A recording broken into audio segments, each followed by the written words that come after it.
Ang ating pong pag-aaralan ay tungkol po sa takot sa Panginoon. Ito ang ating magiging basihan ng ating mensahe. Dito po sa Proverbs chapter 1, verse 7. Ano po?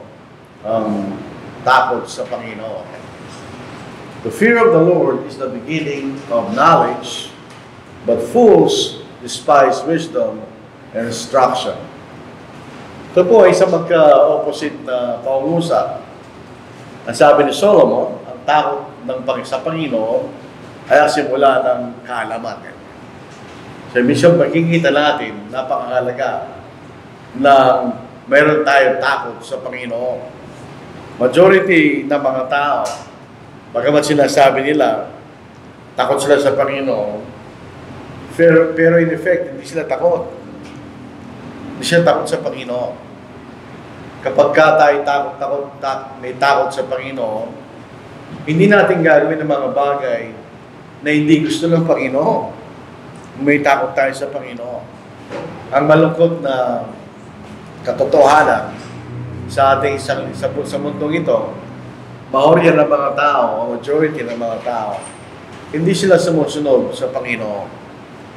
At ang malungkot na pangungusap ng Panginoon, kahit sa Panginoon, sa aking palagay, malungkot yun para sa Kanya.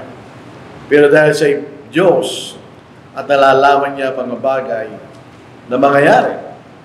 Ang sabi niya sa Mateo chapter 7, kakaunti lang Kanyang maliligtasan niya. Kakaunti lang. Hindi ito, pag binabasa mo ito, hindi ito excuse sa atin na wala tayong gagawin. Pero ito yung pagpapakita ng katotohanan niya. Sabi ng Panginoon, pumasok kayo sa makipot na pintuan, sapagkat maluwang ang pintuan at malapad ang daan patungo sa kapahamakan, at marami ang pumapasok doon. Sapagkat makipot ang pintuan at masikip ang daan patungo sa buhay, at kakaunti ang nakakatagpo niyo. Hindi dahil sa mahirap siyang hanapin. Pero ang sinasabi lang ng Panginoon, kakaunti lang ang gustong maligtas Kanya. So, kung yan ang sinasabi ng Panginoon, ang necessary implication, kakaunti lang ang may takot sa Panginoon. Pero mahalaga ang bagay na ito, na tayo may takot sa Panginoon. Maraming klaseng takot. Meron tayong pagkakatakot sa isang taong masama. Takot tayo sa Kanya dahil baka gumawa siya sa atin ng kapahamakan. Di ba? Kaya pag sinasabing masama yung tao yan, lumalayo tayo doon. Meron tayong takot. Pero yung takot sa Panginoon, hindi sa ganung paraan. Hindi tayo takot sa Panginoon dahil masama ang Panginoon at gagawin niya tayo ng masama. Hindi. Ang takot sa Panginoon ay merong malalim na pagrespeto at paggalang sa Kanya bilang Diyos. Walang pagkakaiba sa ating pagkatakot sa ating mga magulang. Yung ating mga magulang, hindi naman tayo papatayin ng ating mga magulang. Pero bakit tayo natatakot sa kanila? Dahil number one, may nakikita natin na ang ginagawa nila sa atin ay mabuti. Para sa ating kabubuti. At ang pagkatakot na yun, ang dahilan, bakit tayo sumusunod sa kanila? Dahil nalalaman natin na ating mga magulang ay mabuti ang gusto nila para sa atin. Ganun din ang ating pagkatakot sa Diyos. Kasama yung katotohanan ng Diyos ay mabagsik na nagpaparusa. Ayaw natin mapunta doon sa kalagayan na yun. Pero ang mas malaking bahagi ng ating pagkatakot sa Diyos, dahil meron tayong respeto sa Diyos, dahil alam natin kung sino siya. Alam natin na hindi siya gagawa ng masama sa atin, kundi meron siyang pagmamahal sa atin. Kaya tayo takot sa Diyos. Maliban pa siya makapangalan Diyos sa lahat. So hindi tayo natatakot dahil sa panganib na magagawa niya sa atin. Hindi naman. Wala naman tayong anxious concern sa Diyos. Kundi meron tayong pagkatakot sa kahulugan na meron tayong malalim na respeto at paghanga sa Kanya.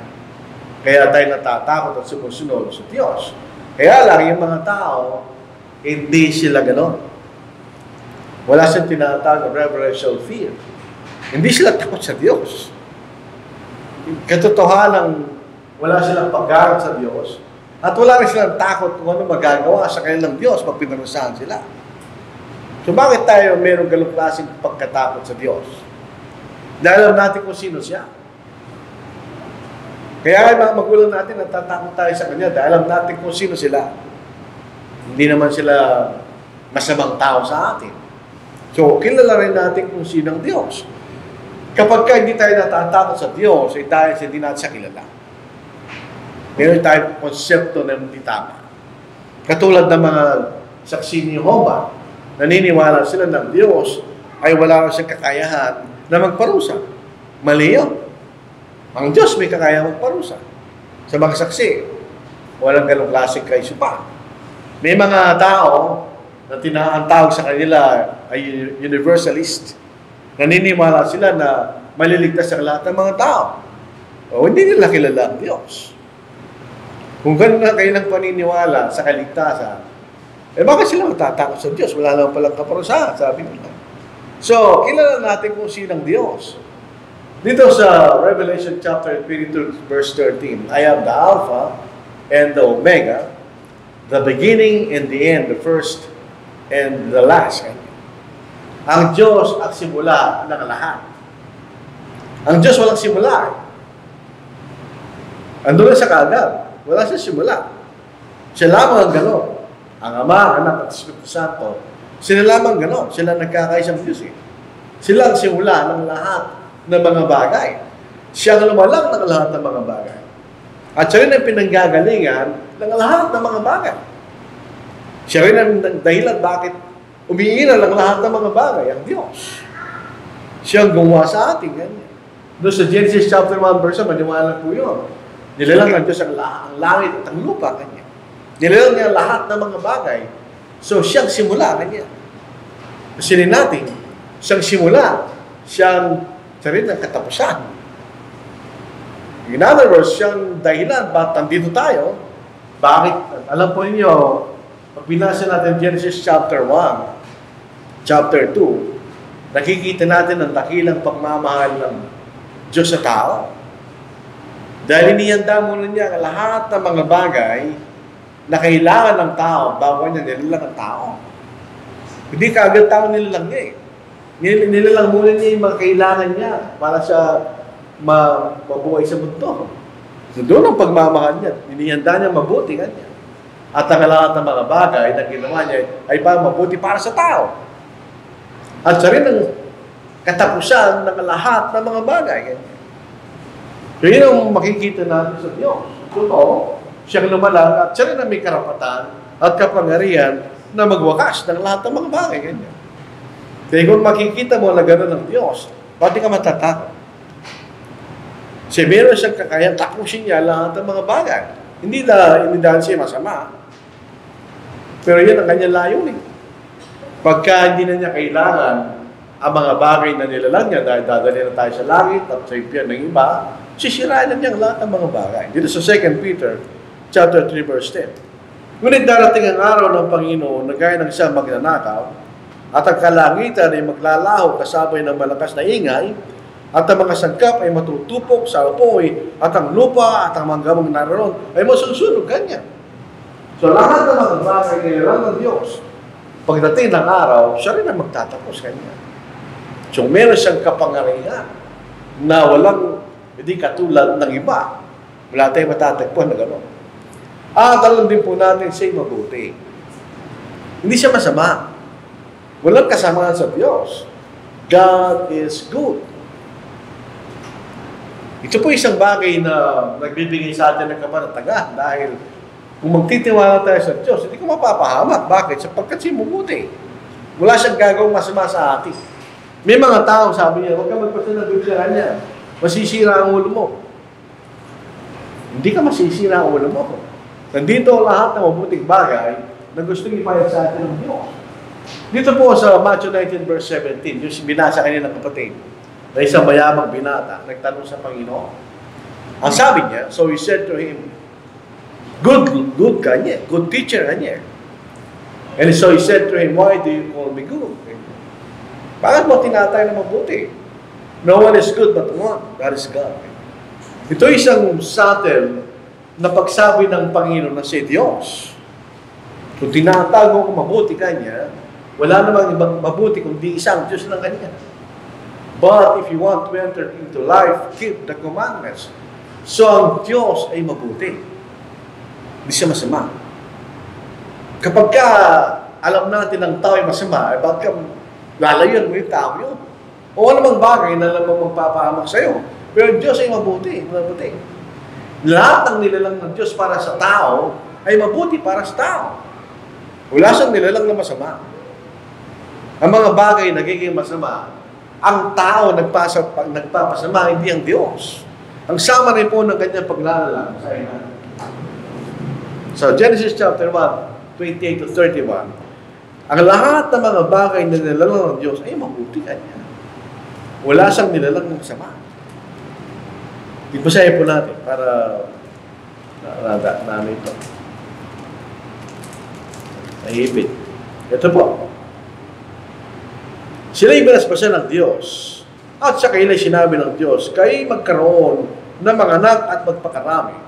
Punuin niyo ang lupa at supilin niyo ito. Magkaroon kayo ng pamamahala sa mga isda, sa dagat, sa mga ibon, sa ipapawid, at sa bawat bagay na may buhay na gumagalaw sa ibabaw ng buhay, ng lupa. Huwag natin baliktarin. Yung po mga conservationist, parang mas mahalagang bagay kaysa sa tao. Tandaan natin, baliktad yun. Nilalang ng Diyos ang lahat ng mga bagay para sa atin. Kailangan mo ingatan, totoo yun, pero huwag baliktarin. Meron po napakaraming supply ng oil sa Alaska na pwedeng gamitin ng US at ng mundo, ayaw nilang galawin. Bakit? Masisira daw ang kagandahan ng Alaska kanya. They missed the point. Ang langis na yun ay ginawa ng Diyos para sa tao. Dito sa 28, batuloy natin. Sinabi ng Diyos, tignan ninyo, ibinibigay ko sa inyo ang bawat halaman na nagkakabini na nasa ibabaw ng lupa at ang bawat punong kahoy na may bini sa loob ng bunga. Ang mga ito magiging pagkain ninyo. Sa bawat mailap na hayop sa lupa at sa bawat ibon sa ipapawid at sa bawat gumagapang sa ibabaw ng lupa, sa bawat bagay na mahiningan ng buhay, ay binigay ko ang lahat ng halamang luntian bilang pagkain. At ito'y nangyari at nakita ng Diyos ang lahat ng kanilalika at ito ay napakabuti. Nagkaroon ng gabi at nagkaroon ng umaga na ika-anim na araw kanya. So, lahat ng mga bagay nilalang ng Diyos ay para sa kabutihan natin. Tayo lamang ang nagiging dahilan na yung mga bagay na ito nagiging masama. Hindi ang Diyos. At ang Diyos ay mabuti dahil gusto niya ang lahat ng mga tao ay maligtas. O hindi niya gusto sinaman ay mapahamak. Hindi niya gusto yun. Parang isang magulang, sino sa isang magulang ang gusto niya, ang isa sa mga anak niya mapahamak? Wala. Kaya kamisa pag nakikita natin, ang ating mga anak ay hindi nagtatagumpay, ikaw po nasasaktan, hindi yung anak mo. Ganon ang isang magulang, ganon ang Diyos. Sa 1 Timothy, chapter 2, verse 3 to 4, sinasabi sa atin, ito'y mabuti at nakalugod sa paningin ng Diyos.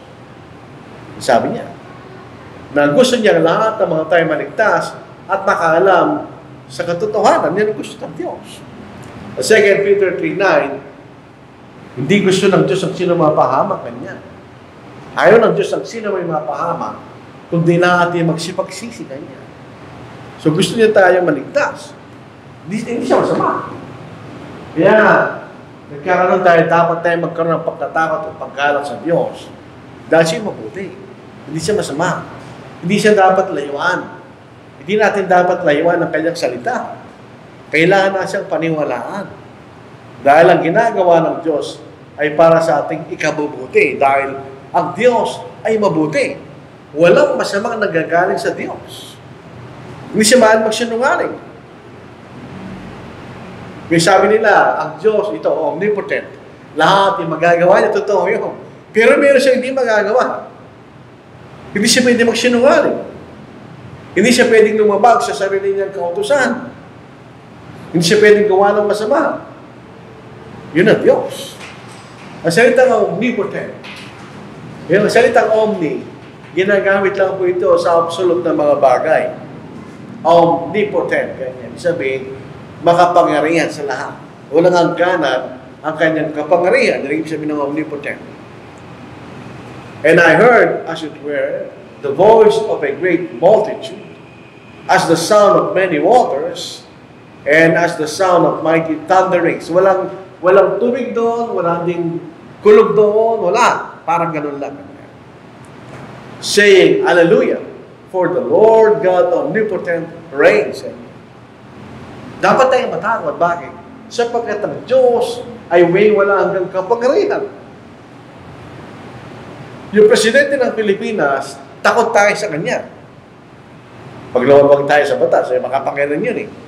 Binigyan natin siya ng kapangyarihan, tao lang yun. May limitasyon ng kapangyarihan yan. Pwede siyang mamatay, pwede siyang alisin, pero di ang Diyos. Ang kapangyarihan niya wala hanggan, di mawawala. Mananatili sa kanya, sa wala hanggan, kanya. Yan ang ibig sabihin ng omnipotent. God is almighty, kanya. All-powerful. Walang higit sa Diyos. Siya lang sa pagkikipagtalasa ni Abraham at ang Diyos. Ang sabi niya, El Shaddai, ganyan. God Almighty, ganyan. So, sabihin, makapangyarihan siya. Ba't di ka matatakot doon? Kaya siya'y makapangyarihan, hindi lamang sa makapangyarihan, kundi makapangyarihan sa lahat, ganyan. Walang imposible sa Diyos, maliban lang sa mga bagay na taliwas sa Diyos. Si pwede ba sinungaling, sabi mo kanina. Si pwede gawa ng masama. Si pwede gawa ng batas na labag sa batas niya. Hindi niya pwede gawin yun. So, absolute ang kanyang kapangyarihan. Pero sa mga bagay na nasasakop ng kanyang pagka-Diyos, walang imposible sa Diyos. Doon sa Luke chapter 18, verse 27, sabi, imposible maligtas yung tao yan. Kamo, wala na pag-asa yan. Hindi sa Diyos. Meron pang kapangyarihan, meron pang pag-asa yung tao yun. Kung mabukas ang kanyang kaisipan, pwede siya kaligtas ng Diyos. Walang imposible sa Diyos. Basahin po natin. Dito sa Luke chapter 18, verse 27. Sapagkat, subalit sinabi niya, ang mga bagay hindi magagawa ng mga tao, ay nagagawa ng Diyos kanya. Sipin ninyo, kahit sa pinakamatalinong tao, hindi siya pwede gawa ng tao na hindi sa paraan ng Diyos. Kahit sino pinakamapang hindi niya pwede gawin yun. Ang Diyos lang nakakagawa ng kanya. So, ibig sabihin, sa mga bagay hindi taliwas sa kalikasan niya, walang imposible sa Diyos. Sa mga bagay na hindi lumalabag sa batas niya, walang imposible sa Diyos. Ito yung problema ng tao. Minsan, nangyayari sa atin, ikay may sakit na walang lunas. May batas ang Diyos sa kalikasan. Pagka may sakit ka, may batas ang Diyos doon. Pag pinabayaan mo yung sakit mo, mamamatay ka. Mananalangin tayo sa Diyos na iligtas ka niya. Hindi ka niya pwedeng iligtas. Nalabag siya sa kanyang kautusan. So, ito ibig sabihin, tayo maging responsable. At kung hindi na tayo maniligtas, yan ang importansya na meron tayong pananampalataya sa Diyos. Na tayo mag-Kristiyano. Sa pagkakataon kung nga tayo magagawa. Pero kung may sakit ka at nagpapagamot ka, walang imposible sa Diyos. Pwede ka niya pagalingin. Pero kung pinabayaan mo sarili mo to the extent na hindi ka nagagaling, hindi ka na pwede pagalingin ng Diyos. Unless na panahon na gumawa siya ng mga miracles sa panahon ng mga apostol ng ating Panginoon. Lumipas na yun. So, walang imposible sa Diyos. Sabihin, siya'y makapangyarihan sa lahat. Kaya hindi imposible sa Diyos na parusahan niya kung hindi tayo susunod sa kanyang kalooban. Yun ay bahagi ng kanyang kapangyarihan dahil meron siyang walang kapangyarihan.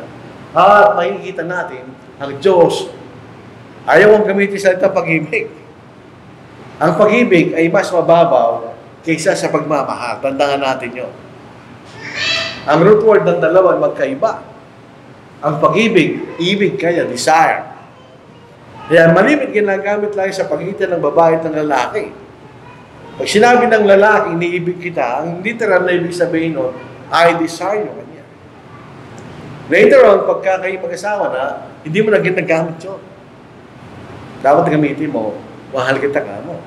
Wala nang desire. Lumipas na yun. Ang Diyos ay pagmamahal. Tingnan niyo sa kanyang pagmamahal. Sa John 3:16, ito yung ginagay palagi. For God so loved the world, yung Tagalog, ganun na lang ang pagsinta ng Diyos. Hindi ko alam at ginamit nila yung salin na yun. Ang tamang salin ito, ganun na lang ang pagmamahal ng Diyos. Kasi ang libutan, binigay niya kanyang pagtunana na kung sino man sumampalataya sa kanya ay hindi mapapahama, kundi magkaroon ng buhay na walang hanggan. Ito is sa konteksto na tayo nagkasala. Sabihin, ang tayo ay may pagkakautang sa Diyos.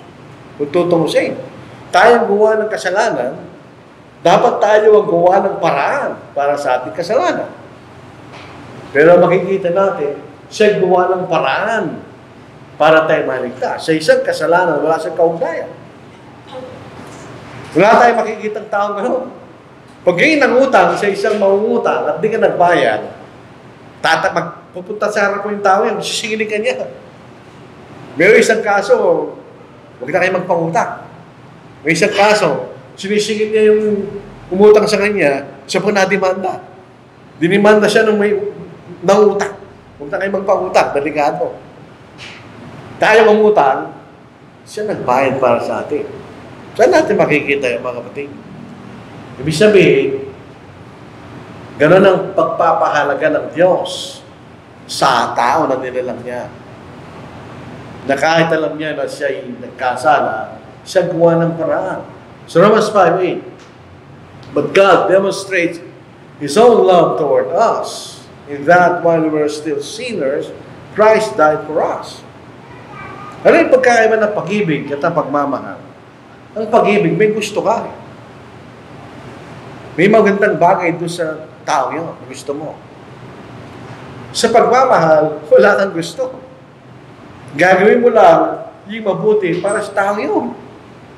In other words, makikita natin itong pagmamahal na ito ay sa una ng pagmamahal na walang kaugnayan sa gusto mo. Walang kaugnayan sa damdamin. Ito yung pagmamahal ng Diyos na gusto lamang niya na tayo ay hindi mapahama. Kasi siya gawa ng paraan para hindi tayo mapahama kanya. Yun ang pagmamahal ng Diyos. Hindi natin makikita yan kahit saan. Ang Diyos lamang ang magpabibigay sa atin na wala hanggang pagmamahal. Nagawa po niya yun. Nagsakripisyo siya para lang tayo magkaroon ng kaligtasan. So, ang Diyos ay pagmamahal. So, sa Proverbs 1:7, the fear of the Lord is the beginning of knowledge, but fools despise wisdom and instruction. Mga ito ang malungkot sa tao. Ang kaligtasan, malapit na sa atin. Malapit lang eh. Gumawa na ng paraan ng Diyos. Ang mga mangmang kanya, yun po salitang mangmang, hindi po siya walang alam. Totoo yun. Ang mangmang, meron siyang alam. Alam nga niya eh. Hindi lang niya ginagawa. Mangmang yun. Kaya ayaw niya yung karunungan at siya'y turuan. Na hindi rin niya gagawin. Useless lang. Pag alam mo yung tao mangmang, huwag mo nang turuan. Bakit? Hindi rin niya gagawin. Kahit alam niya, hindi rin niya gagawin. So, yun ang simula ng kaalaman. Kung may takot tayo sa Diyos, alam natin siya may walang kapangyarihan na tayo pwedeng parusahan ng Diyos. At tayo rin pwedeng iligtas ng Diyos sapagkat siya'y mabuti. Hindi ba dapat dating malaman kung ano gusto niyang ipakilala sa atin? Dahil kung hindi mo alam yung kaalaman na yon, mapaparusahan ka. Kung malalaman mo yung kaalaman na yon, magkakaroon ng pag-asa, nagkaligtasan. Di ba dapat tayo matakot sa Diyos? Igalang natin siya. Igalang mo, dahil kung hindi mo siya susundin, mapaparusahan ka. Igalang mo, dahil kung susunod ka, ikaw ay maliligtas kanya. Ang kaalaman, mga kapatid, ito yung stock knowledge. Accumulation of facts and data. Nalalaman mo by experience. Knowledge yun. Lahat ng tao, marami silang alam.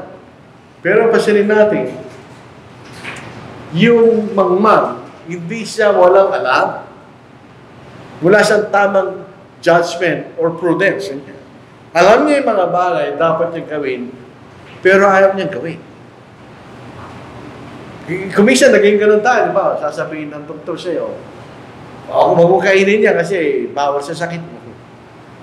Kaya hindi ko maintindihan, yung pagkain na pinagbabawal niya, hindi mo naman kinakain ng dati. O hindi mo naman siya paborito. Pero pag sinabi ng doktor, huwag kainin niya, naging masarap. Hindi ko maintindihan niya. Lahat ng tao, naranasan nila yun. Pag ginawa mo yun, hindi ka masyadong nag-iisip ng tama. Dahil alam mo, kayo papahama, di ba? So, yun ang isang mag-ima. Minsan, marami kang alam, pero kayo mag-ima. Dahil hindi mo ginagamit sa tamang paraan, yung kaalaman, makikita natin. Ngayon, may parallel verse. The fear, ibig sabihin, pag may takot ka sa Diyos, gusto mo malaman kung anong kalooban ng Diyos. Number 1 yun. Number 2, the fear of the Lord is the beginning of wisdom. A good understanding have all those who do His commandments.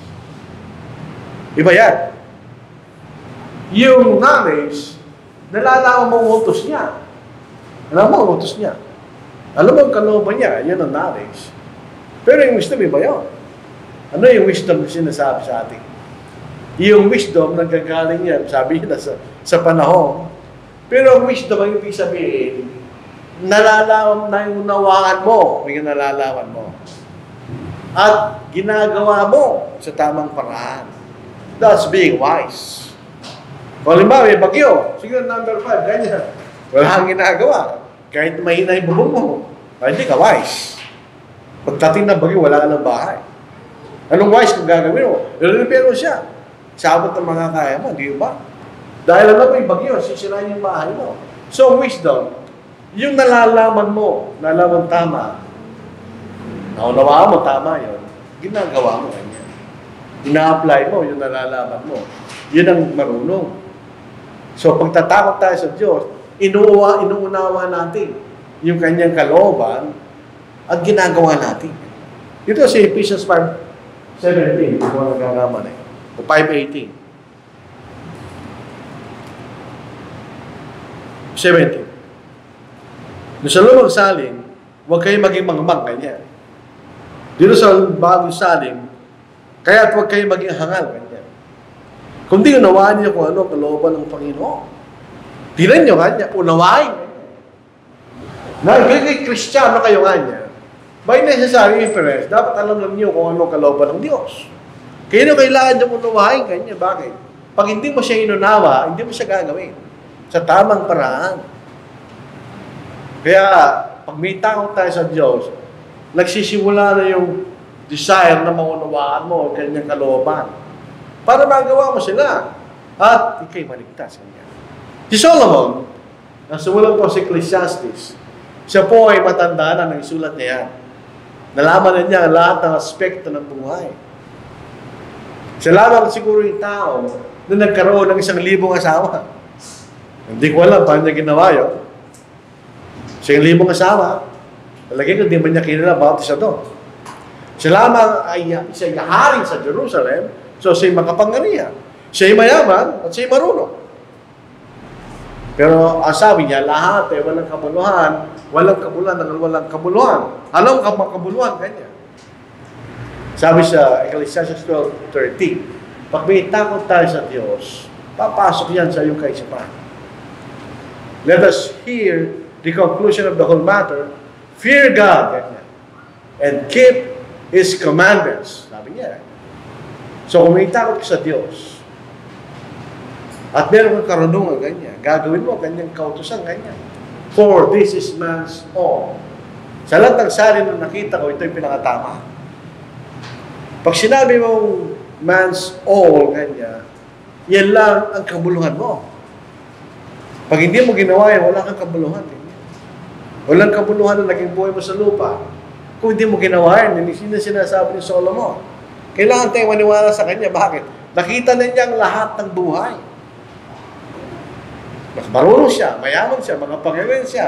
Sa libo po yung naging asawa niya. Lahat ng mga bagay, meron siya. Eh siya, parang kabuluhan niya kanya. Ito kanya, may kabuluhan.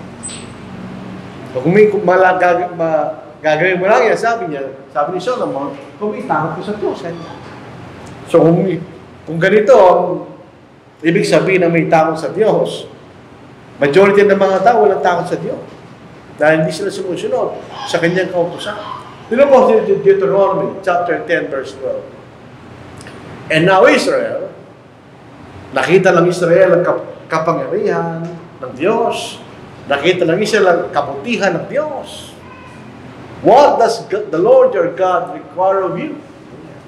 Ano ang gusto ng Diyos na gawin nyo? But to fear the Lord your God.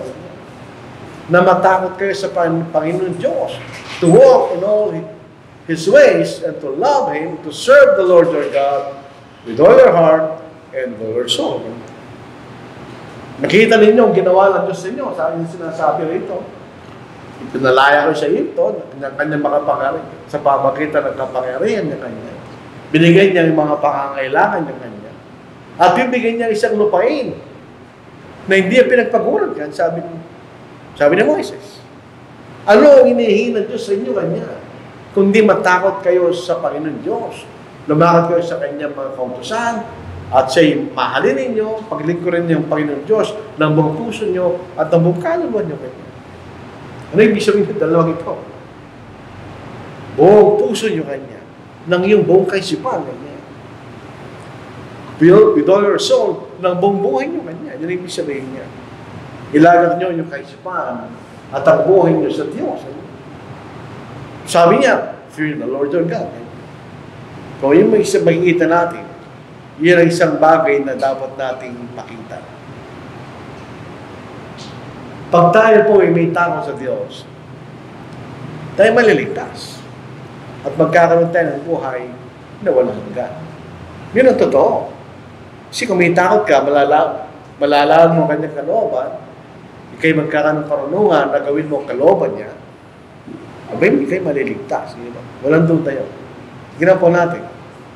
Sa Isaiah chapter 33 verse 6, wisdom and knowledge, tignan nyo, ito'y dalawang bagay na magkaugnay pero magkaiba. Will be the stability of your times and the strength of salvation. The fear of the Lord is His treasure. Imbes na isang bagay na kinatatakutan natin, yung may takot tayo sa Diyos o iniiwasan natin. Sabi rito, ito ang ating kayamanan ganyan. Ito yung ating kayamanan ganyan. Ito yung maging stability of your times. Yun ang sabi ni Pablo sa 1 Corinthians 15 verse 8. Kayo magtag, huwag makilos ganyan. You are stable ganyan. At ang lakas ng iyong kaligtasan ganyan. Ang takot ng Panginoon ang kanyang kayamanan. So kung wala tayong takot sa Panginoon, wala kang kayamanan. Kung wala tayong takot sa Diyos, kahit saan ka mapupunta, wala kang stability. Meron kang direksyon. Yun lang sabi rito, pag tayo po ay may takot sa Panginoon, sigurado mariligtas tayo at ang buhay natin ay magiging matatag. Ganyan. Hindi pa punta-punta kahit saan. Wala kikita natin yan sa sabi nila, pag sikat ka, masaya ka na. Hindi totoo yun. Pag mayaman ka, okay, hindi rin yun. Hindi rin totoo yun. Wala doon sa mga bagay na yun ang stability ng buhay. Ito'y nasa takot sa Panginoon, mga kapatid, kung hinahanap natin yun. Pag tayo may takot sa Panginoon, tayo sasamba at paglilikod sa Panginoon. Dahil yan ang gusto ng Panginoon. Hindi natin, masyadong natin ina-underestimate ang ginagawa nating pagsamba sa Diyos. Pwede natin nalalaman, pag pag tayo po'y nananalangin sa Panginoon, pag tayo maawit na papuri sa Panginoon, yan ang pinakabuting bagay sa paningin ng Panginoon. Karang wala lang sa atin. Tingnan sa Apocalypse, chapter 5. Alam niyo yung panalangin, ito po nilagay sa isang talinhaga. Pagka ginagamit ng talinhaga, napapatingkad niya yung gusto niyang sabihin. O sabihin mo sa baba, maganda ka. Okay lang. Walang dating. Kung sasabihin, kasi ganda ka ng buwan, namin, iba yun. Pag-usapan nyo. Kikiligin yung babae ito. Di ba? Dito sa Revelation 5, basahin natin. Makikita niyo, may hawak-hawak silang gintong pakaka. Tingnan mo lang po yung talata. Ano po? At ang mga bagay sinasabi rito ay yung mga panalangin na mga banal kanya. Na-misplace ko yata yung talata. Chapter 5. Ito po, verse 8. Pagkakuha niya sa aklat, ang 4 na nilang nabuhay at 24 na matatanda ay nagpatarapa sa harapan ng kordero ng bawat isa may alpa kanya. Kung hindi pa niyo narinig ang tinig ng alpa, ito ang pinakamagandang instrumento mapapakinggan mo. Hindi siya matinis, very soft, at maganda yung tinig niya. Pagkatapos, sinasabi sa atin, at ang mangkok na ginto na puno ng insenso. So may hawak sila sa isang kamay na alpa at sa isang kamay mangkok na may gintong insenso. Ano yun? Sinabi sa atin na siya mga panalangin ng mga banal kanya. So ina-underestimate natin yun. Kung nananalangin tayo, parang insenso yun sa panamuhin ng Panginoon at alpa sa kanyang pandinig kanya. So inaasam ng Panginoon Diyos yung mga bagay na ina-underestimate natin. Sa Revelation 14 verse 7, saying with a loud voice, fear God and give glory to Him, for the hour of His judgment has come, and worship Him who made heaven and earth, the sea and springs of water. Yun ay nanggagaling ang pagnanasa, sumamba, at maglingkod sa Panginoon, nanggagaling sa takot natin sa Panginoon. Pag mayroon takot tayo sa Panginoon, tayo lalago sa ating pananampalataya. Sa Acts 9 verse 31, nakita nila yung kapangyarihan ng Diyos at sila lumalakad sa takot ng Panginoon. Then the churches throughout all Judea, Galilee, and Samaria had peace and were edified and walking in the fear of the Lord.